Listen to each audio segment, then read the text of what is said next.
In life's journey, we must seek to reflect, learn, and grow. Welcome to the Road to Rediscovery with your host, Aubrey Johnson. Hello, everyone, and welcome to another exciting episode of The Road to Rediscovery. I'm your host, Aubrey Johnson. The Road to Rediscovery is about reflecting on past life lessons to learn and grow from them and to take it to the next level and help others who are struggling through dark times. Have you ever wondered why we struggle with anger, anxiety, depression, and our bad habits? In a world of cause and effect, what did we do to bring on this despair? For some of these, there are things we may have done where we are truly accountable. But for the others, what if we did nothing, absolutely nothing, other than simply be born into this world? My special guest can bring some insight and understanding to this dilemma. He is a coach specializing in intergenerational trauma healing. He's also the author of the book, and there's some expletives, so I'm going to use initials here. You are the effing S. Heal your anxiety, anger, and depression from the ground up. We're thrilled to have him here to share his insights in the importance of tapping into the root cause of our struggles. Let's welcome Michael Hsu. Michael, Thank welcome you to for the show, having me. man. Thank you for having me. I also um, newly released a book called Whose Movie Are You In? Transform Your Intergenerational Trauma into Your Source of Light. That one takes it really into the depth or the realm of intergenerational trauma healing. Oh, really? So was that recently released, you mentioned? Yeah. Fantastic. Oh man. Yeah, I can't wait for you to share some insights from that book, which we'll get to here later in our conversation. Thank you for mentioning that, though, for sure. So those are two amazing books. Michael, let's just start with sharing with the listeners, uh, where you're from. What was life like for Michael growing up? I'm from California. Mhm. Um, Growing up, you mean start right from like as a baby, or do you want me to? Oh, no. I mean, just like your formative years, like in elementary school, middle school, what were some of your interests? Was it something at that level that inspired you to get into what you're doing now? Just at a high level, your upbringing and childhood. Um, I mean, I never thought I would be able to do this work. I never had the confidence. I would always ask everybody for advice. Mm. Even annoyed a few friends. From asking a lot of questions. Yeah, but it was through a breakup in a relationship, Mm. and that I was able to take a look back and understand the relationship, understand the other person, Mm. and the depth I was able to understand gave me the confidence that I could actually do this for a living. I had a passion for it and a gift for it, Mm. and then so I already had a practice, Right. but I help people with their holistic health, and then I started asking questions about their emotional health, and then Yeah. when I did that, 70% of them would just start crying, Mm. and that's how I started. But to really answer your question, how was my childhood and upbringing, growing up, right from the get go? When I was an infant, um, my mother never took care of me throughout the night Mm. because she was scared if she were to um, be woken up by me, she would never be able to go back to sleep. So she was scared of death. Oh my. So then it was my father who took care of me throughout the night. He slept with me Mhm. in the nursery room. Mm. I got you. I got Yeah. you. Wow. So, and thank you for sharing that. Now, um, when it comes to what you shared a few minutes ago in uh, your inspiration behind gaining the confidence to do the work that you're doing now, it sounds like, energy feeds from energy, right? And so, like you said, you've asked certain questions to people and they would cry, some of their responses and how they confided in you and connected with you, that helped feed energy to you to gain the confidence to do the work you're doing today. Would that be accurate or close? That's true. But having said that, even as I was writing my first book, even Hmm. as I was writing my second book, Hmm. even as I'm doing this interview right now, there's that voice in my head that with every word, every line that I wrote said, this is going to fail. I'm Mm. going to mess up. Mm. If you mess up, you're going to fail, disappoint everybody else. You're going to Oh lose man. it all, fail, fail, fail. And so, what I realized is that there are two sides of the coin. The one I'm going to focus more on this one side of the coin. So, if you're struggling with something and it keeps on coming up and up, coming up, no matter what you have known consciously growing up in your life, very likely it is a ancestral and an intergenerational vibration or an Mm. ancestral and intergenerational trauma that keeps repeating. So it didn't really belong to you or doesn't didn't really start with you. Mm. And when you can see that, sense that, you can really, I feel like, get in touch with your multidimensional self. You see Hmm. how expansive you really are, and it Hmm. goes down, down, down the line. And you can have a huge sense of relief knowing that it doesn't really belong to me. Like when I look in the mirror, sometimes, especially because I had these sleep issues Right. that were set off by my mother. Hmm. For example, like she didn't take care of me throughout the night. So when I had my own newborn, I repeated the same exact trauma. Mm. I felt it, internalized it, Hmm. and I had these fears of being woken up, not being able to go back to sleep, fearing death. Hmm. Hmm. And it was only when, after 2 months, when once my son was born in Czech Republic, we came back to the U.S. and my parents picked us up at the airport, and we all had dinner that same night. And we're sharing stories on how we raised, you know, me as my son as a newborn, and how my parents raised me as a newborn. Right. That's when Right. I found out that story. And Okay. so I realized, like, wow, I internalized my mother's pain and trauma, repeated the same exact pain and trauma Hmm. when I had my own newborn. And that's where I have these sleep issues. So if I have these poor sleep, then I'll look more tired and worn out, and I look ugly, and I don't want to look in the mirror. Right. And this feeling of ugliness, I don't know, like nobody ever told me I was ugly, but Right. my father's mother, which I only met like a handful of times Hmm. for very briefly, Hmm. Hmm. um, she had 6 children, and she favored one child because she thought he was better looking. In their home, Mm. all the pictures are of that one child, not the other children. Oh my goodness.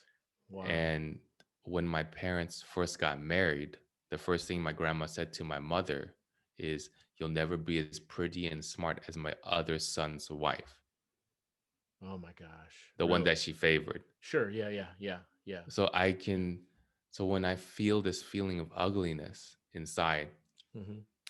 um, I can sense, and why I keep struggling with it. And Yeah. I was never told this, that I was ugly. Right. I can sense, like, oh, I'm in the movie of my grandmother. I see. She's lived in Taiwan. Now she has Alzheimer's, but I only met her like 3 times, and I couldn't even really speak Chinese growing up. Mm. So, but it's just very interesting that you can, when you pick up these things that seemingly like you struggle so much with, Yeah. it's because it's an ancestral and intergenerational trauma vibration. Gotcha. Gotcha. 100%. Thank you for such a clear description of how that works and how that plays out. And furthermore, Michael, I want to thank you personally for giving the example and the demonstration of how it plays out with your own personal experience, right? So that takes a lot of transparency. It takes a lot of bravery for someone to reveal that of themselves for the benefit of the listeners to understand this. So thank you once again for that, man. And I have to tell you, this this is a very important um, it's a very important topic that I think needs to come to the surface more often, that people should talk about. Like you said, there's some level of relief in knowing that you are not the cause for this, but some part of that vibration, like in your example, with the feelings of ugliness, right? Even though no one directly said that to you within your family, you felt that vibration from what your grandmother told your father's mother about never being as pretty as the favorite son's wife, it sounds like. So you felt those vibrations, even though it may have seemed indirect, it had an effect and a trickling effect. So when and thank you for sharing how the conversation came about to where you learned this as an infant, with how and where these sleep issues come from, right? So, with that, I want to ask, because there's a lot of, or a significant amount of awareness, I think, that someone needs to have to understand this vibration effect, right? This ancestral, intergenerational vibration, right? There's got to be some level of awareness that the individual should have when it comes to trying to figure out why they're dealing or struggling with these types of things. So, as a coach, can you describe the awareness that you give to people who doesn't realize that their struggle is intergenerational, or even, helping them understand what it is and what it means? How do you draw that awareness out of them so you can do the good work? There's a process which I mentioned in the book called the emotional strength Hmm. FIST process, FIST.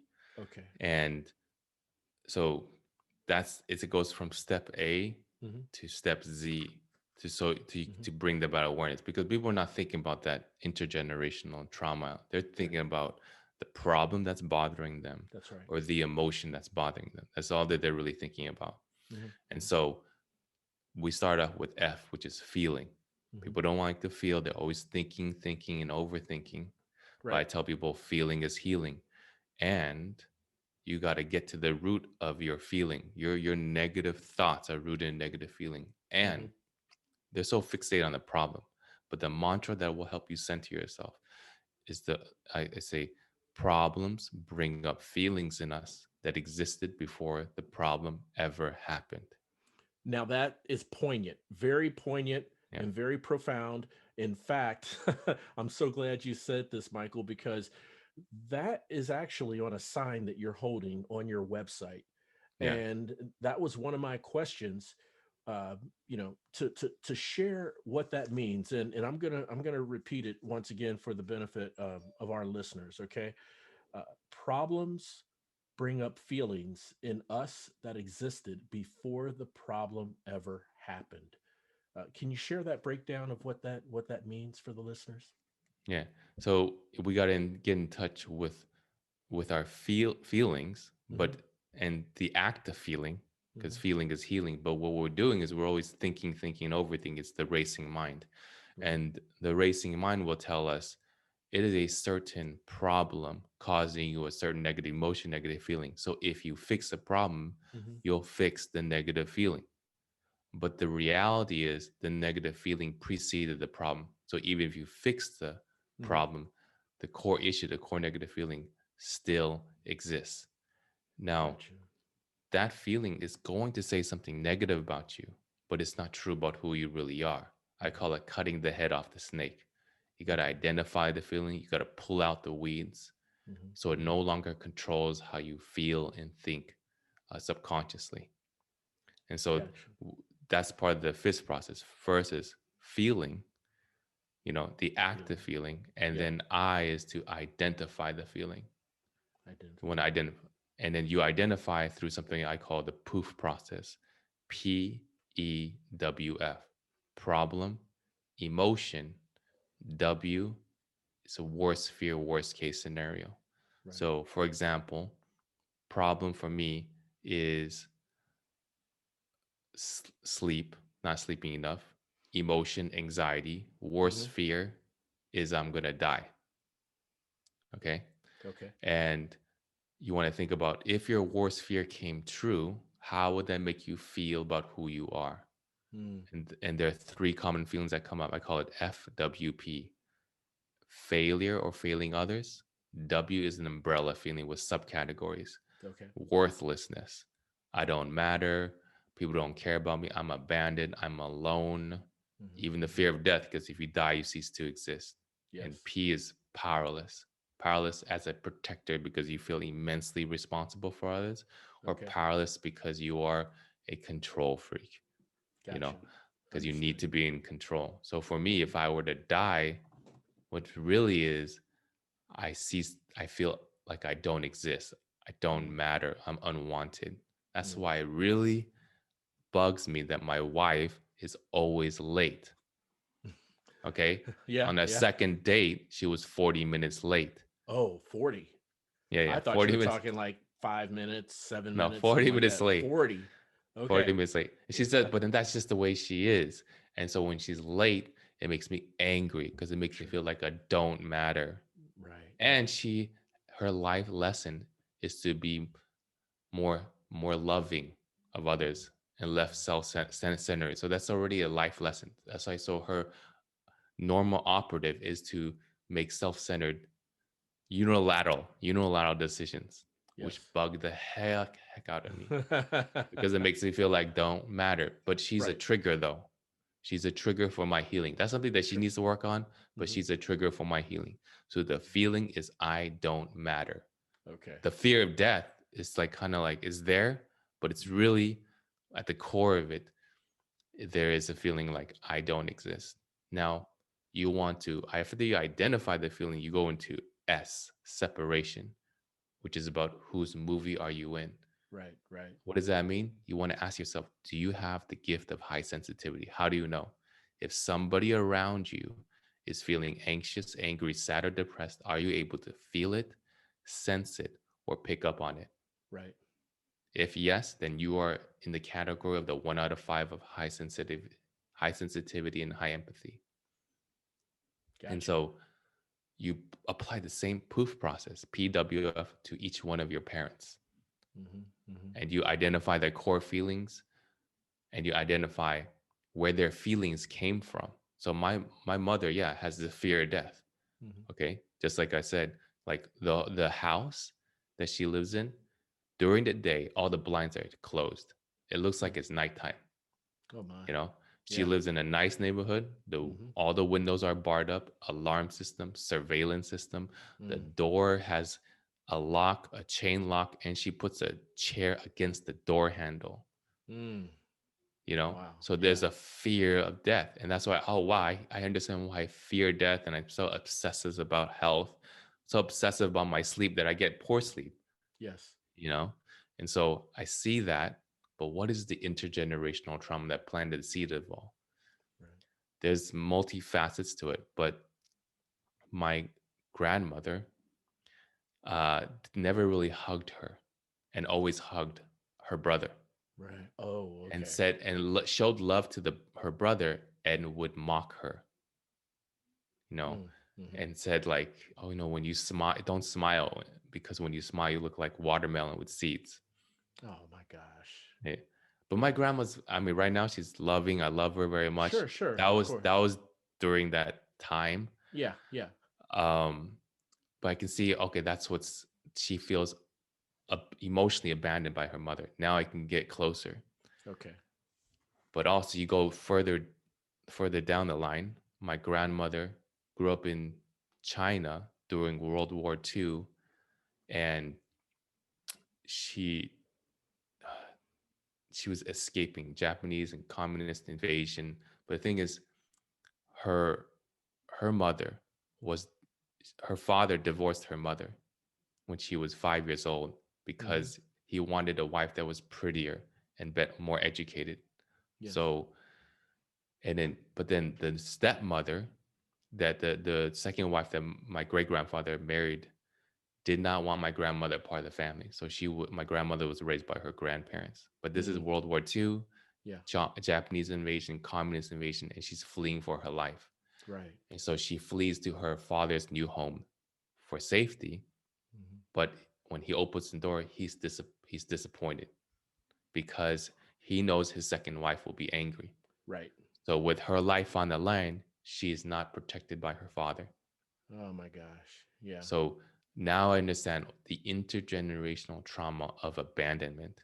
Yes. Why I feel like, oh, it's selfish. I don't like my wife for being selfish, but really I feel unwanted, Hmm. and my mom fixates on the fear of death without knowing that she's actually in her own mother's movie of abandonment. Ah, I got you. That's a Yeah. great example. Yeah. Yeah. She is in her own mother's movie, right? So Two it's not, sides of the coin. She yeah. was emotionally abandoned by her mother, but the Right. reason why she fixates on death so much is because she's in her mother's movie of emotional abandonment. Having said that, the fear of death is another element. My grandmother in she had to flee on her own by herself. Yeah. She had to Yeah. take a rest on mountains and hills, and her feet were all swollen from all the running Hmm. as a Hmm. teenager. Mm. When she was in her home with her grandparents and other family members, she was hiding in the barn, and communists invaded the home, and she saw her family lined up and killed execution style. Oh my gosh. So I So understand traumatic. the fear of death that my Yes. mom, she still lives in that wartime, but then she Hmm. was only like one. Okay, so when she was 2 years old, so my grandma was fleeing to Taiwan. She had my mother, 2 years old, on top of a train because there was no space in the train. It Oh was my raining, gosh. and she was fleeing. And they crossed the bridge. Once the train crossed the bridge, it was bombed. So they barely escaped death. Oh So my these are things gosh. she doesn't remember this stuff, but Right. Right. it's in her, it's in her like she picks it up. When you're Yeah. young, when you're like, once you're born, you pick up everything. You don't remember That's right. anything, but you That's pick right. up everything. Right. Right. I So I got can you. see how the fear of death, the abandonment, everything, I can see how this ancestral intergenerational vibration and trauma, and I can begin to separate from it. Right. And that better equips you to unpack, right? Unpack what is troubling you, what you're struggling through, and it helps you to better manage and resolve what you're going through because you have that understanding, you have that relief. It allows you to have that separation, the S in the fist model, right? Yeah. Okay. Beautiful, beautiful. So, Michael, can you share with the listeners? And I know you shared some anecdotes and insights on your second book. Can you share a little bit more about the second book and the podcast, and what the podcast is all about? Um. So wait. Share more. Like, what about the second book? Is there any additional information about the second book that you can share, and then talk about the podcast? Okay. I I have the podcast up. I go in and out. I don't really do that much because my joy is really writing and consolidating everything I do. Hmm. Hmm. Um. But the last part, the transformation, the fifth process, it's about, okay, you separate from the movie that doesn't belong to you. Okay, now Hmm. it's time to create your own movie. I what see. is your what is your calling, I got instead you. of living in the movie of others? Because when you this is what the high sensitivity gift I call emotional attendance. Hmm. When you don't use it consciously or correctly, Hmm. you can subconsciously zap yourself into somebody else's movie thinking Mm. it's your own. And Okay. that is the experience that is confusing, painful, and traumatic, because no matter what you do in this movie, nothing ever changes. Right. Now it's time to create your own movie. Mm. Having Hmm. said that, you got to answer your calling. Having said that, when you do that, your deepest and darkest demons come to the surface. The intergenerational trauma comes up even stronger. But for you to be free of it, Right. okay? Like I said, when I'm trying to write the book, when I'm trying to even doing this podcast, the voice says, you're going to fail, you're Mm. going to fail, you're going to fail. And that's the ancestral trauma. I can go, watch a bunch of YouTube videos, go on Facebook to avoid and numb it all, Right. but that's just my numbing and comfort zone. I got to face it, be free of it, and transform it. Because the quote that I use in the book is that pain is your greatest teacher. Yes. The lessons you learn from pain will transform you, your Yes. family, your ancestry, Yes. and the world. So that's about transformation. I'm gonna take my struggle, my pain, my trauma, my ancestral trauma, and I'm gonna transform it Yes. because I'm meant to do that into my source of light. Yeah. Gotcha. And I'll give you some really interesting. So I was able to coach other podcasters who volunteered themselves for the podcast, for the book, and you can see their examples and their actual coaching dialogues. So Hmm. I'll Hmm. share some that were really interesting about creating your own movie. So this lady, her name is Scotty. She's not a podcaster, but she volunteered herself, Hmm. uh, and she she is scared of her husband dying in the middle of the night. He has sleep apnea. So and then he dies and she'll be alone. Right. And she'll wake him up frequently in the middle of the night just to see if he's still alive. Okay. Yeah. And then so Wow. her fear is she's gonna be alone if he dies. And they live on a farm. And so Hmm. like, well, she really will be stranded. And you can tell that her mother committed suicide a year ago. Okay. Okay. And she felt angry at the mother for leaving her like that, especially when she was her mother's personal therapist. Right. Okay. Gotcha. But so the mother, what did she go through? The mother was physically and sexually abused by her stepfather. Gotcha. Okay. But her own mother, so Scotty's grandmother, did not protect her because she herself did not want to be alone. Gotcha. So So you're going so back 2 generations now. yeah, yeah. So Yeah. Scotty's feeling of loneliness, Hmm. of being abandoned, it's part of her mother being abandoned because she was not protected. Her own Scotty's mother's mother or Scotty's grandmother did not want to protect her. She Hmm. said, "Keep it, keep it quiet," because Right. Right. she herself didn't want to be alone. But why did Scotty's grandmother fear to be alone? Because her father died of Scotty's grandmother's father died of Lou Gehrig's disease when she was 7 years old. Okay. So somebody dying and then she's alone. Yes. So that's a part of the reason why Scotty wakes up her husband, because her fear is that he will die and she will be alone. Wow. So she's that vibration is all around her. All around her, Um, yes. yeah, and so once that's reached and acknowledged in the work that you've done with Scotty, let's say, um, the next step is letting people know how to release themselves or separate. Well, create her own movie. Yeah, Yeah, separate and create but her own movie. yeah, Okay. but the really interesting is Scotty's biological father, which she only saw maybe a couple of times in her life. So that you have parents that are not physically present or not even known at all. Okay, Hmm. Hmm. you can even be in their movie. So Scotty's, because we already did that. That was the first session, but it came up again. Gotcha. Okay, Okay. she's still waking up her husband. So I tried to understand her biological father. Like, oh, he wasn't in her life, so I didn't really dabble in too much in that. But I wanted to understand more.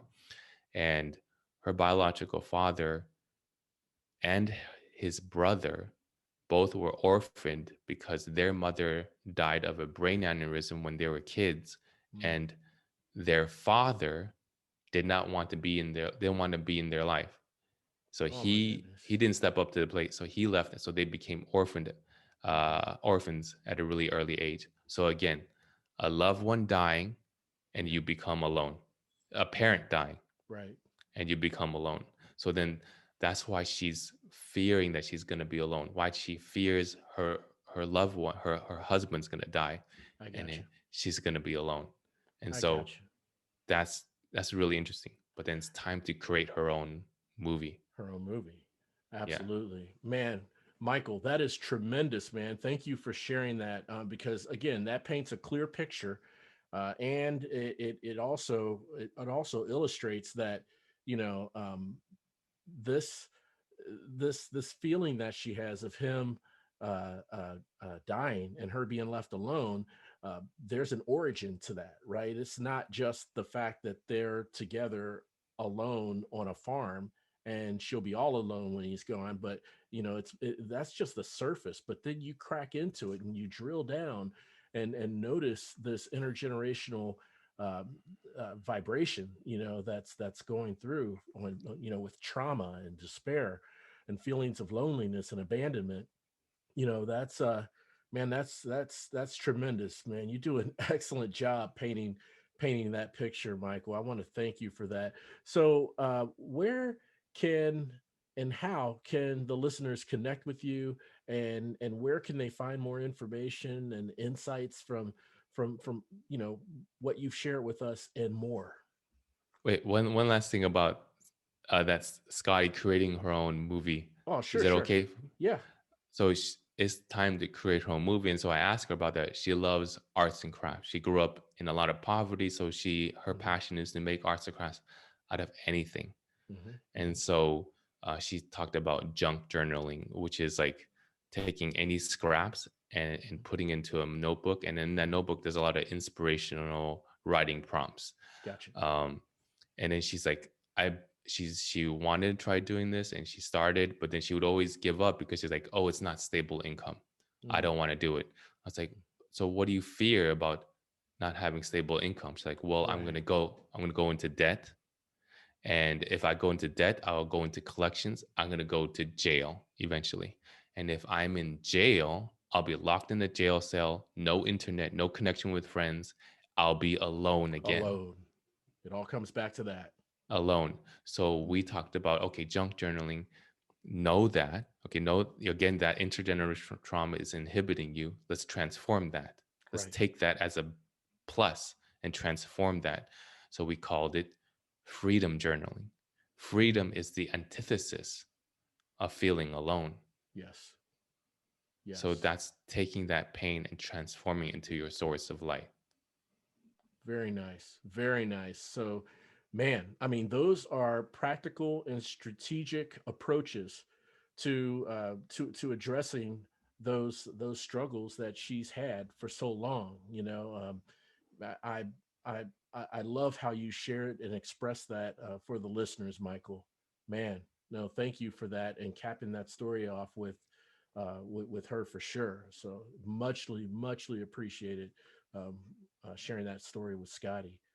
Thanks again, Michael. So, can fans reach out to you or check out your Yeah. website? Yeah, my website is heal from the Hmm. ground up.com. And Gotcha. they can get access to my books there. It's all on Amazon. Okay. Whose movie are you in? Or you are the F and S. Okay. So it's all there. I do individual sessions, Hmm. and they can check out my podcast on my website as well. Beautiful. Beautiful. Thank you, Michael. I'm going to have direct links to the podcast, the website, and the books on the episode show notes so that our listeners can directly click off of those show notes to get to connect with you, man. So, Yeah. man, this has One been a one one yeah. last thing I want to say is that Okay. this intergenerational or ancestral vibration and trauma, which is coupled with the child, I didn't really talk about as much childhood trauma, Hmm. which just feeds into the ancestral intergenerational trauma. Hmm. It just it just keeps adding to it. Gotcha. This I feel is the unspoken taboo topic of our society and humanity, yet is the most pervasive pain and trauma of our world, and it through the generations. We don't want to talk about it because it feels horrible, Yeah. but we consistently repeat the same movie of our past family members, of our childhoods, and the problems of our world, the problems of humanity. It's all about these unresolved pain and trauma of our childhoods, of our ancestry, of our Mm. through the generations. If we can wake up to this, we can transform ourselves, our families, because there's a lot of trauma happening in the families, so much trauma. And we're so fixated on the news and neglecting the trauma happening in their homes. And we take that, and the world will change. The world will shift, I believe. Yeah, I truly believe as well, Michael. And like I mentioned it a little earlier in our conversation, this is a situation. This is a dilemma that needs to be tapped in more and recognized more, right? And to your point, the whole thing is cyclical. It's perpetual, and it's the most critical, most um, afflicted situation that people have, from generation to generation, from family to family. But it's the least talked about. It's the taboo, like you mentioned, man. I mean, it really needs to be tapped into and unpacked. That's why I wanted you to share specific examples of what it is and what that means, and strategic approaches, like you did in your example with Scotty, man. Man, Michael, I really, really appreciate this conversation. I appreciate your insights, man, and I'm very grateful, and the listeners are very grateful for what you've shared with us, man. So thank you so much. I like to go into a segment called Three for the Road now, and in Three for the Road, I ask my guests three thought-provoking yet profound, well, not profound, well, I guess sort of profound, random yet thought-provoking questions that I challenge them to answer in 5 words or less. So, what do you say, Michael? You think you're up for it? I'll give it a try. All right, cool. My questions are always customized to my guests based on their background, their expertise. So they're never cookie cutter. No two guests ever get the same question. So here we go. Question number one for Two for the Road. Name a game or a physical activity that is useful in addressing anxiety. Meditation. Like it. Meditation. Meditation on stillness. Love it. Meditation on stillness. That's that simple words that says it means so much. All right. Michael, question number two. Name a food besides comfort food that is useful in addressing anger, anxiety, or depression. uh, uh, And if you maybe need to not maybe fast, not eating. not eating, fasting. Yeah, Oh, okay. not eating Fasting. because Yeah. I eat when I don't feel well, and I love Right. eating like a lot, or maybe like go to a buffet, Hmm. all you can eat. Me and my wife do that, so it's better to not eat. That's how I. Gotcha. But you just eat something, I don't know, like fruit. Fruit. Like I I eat love fruit. bananas, so it's Okay. like it's sweet, it tastes Yes. good. Yes. So, but then there's not a guilt to it. That's true. And plus it's Yeah, natural. It's yeah, of the earth. yeah. Perfect. Perfect. All right. Okay, Michael, number three to top us off for Three for the Road. This one I think is can be quite simple. This is a fill in the blank. Okay. A sign that a person is healing is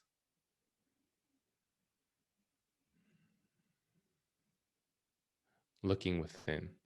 looking within. All right. All right. You did it, man. Well within 5 words with words to spare. Michael, I want to thank you so much for being on the show, man. I really appreciate it. I really it's been a pleasure and honor. I loved your energy, your vibe. the rapport, So I'm very happy to be on the show. Oh, thank you, my friend. Likewise, we are thrilled to have you here. And once again, for all the listeners, you can learn more about Michael by visiting his website, healfromthegroundup.com. And we'll also include direct links to the site, the podcast, and the books in the episode show notes. All right, man. It was great having you on, Michael. I want to thank all the listeners for tuning in. And as a quick reminder, if you want heads up VIP notifications of upcoming guests and episodes before those episodes are released, then you will want to join our emailing list at roadtorediscovery.com. That's road, the number 2, rediscovery.com. We're all roadies on this journey of life, and it sure feels good having you on the journey with me. Thanks again for listening. We'll chat again soon.